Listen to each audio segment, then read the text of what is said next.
First off, you'll begin with 1 pound of your favorite type of fudge.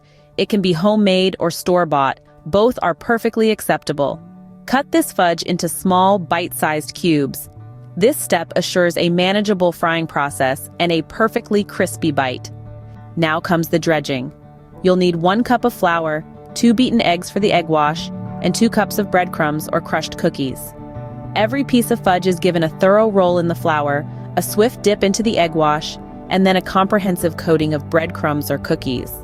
The flour and egg wash work in tandem to ensure the breadcrumbs adhere properly and form a seal to prevent the fudge from melting out during frying.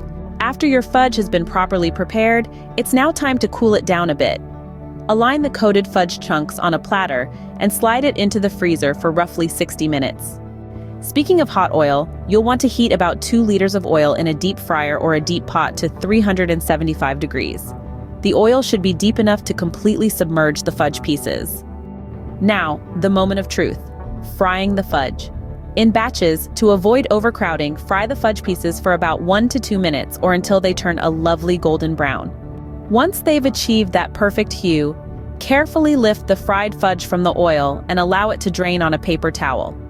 Now add a sprinkling of 1/2 cup of powdered sugar, while the fudge is still radiating warmth, adding a bonus layer of sweetness. Please let me know in the comments below how this recipe turned out for you. As always, the recipe is in the description. Don't forget to subscribe and give this video a thumbs up. Help Magnolia Moon reach 1,000 subscribers.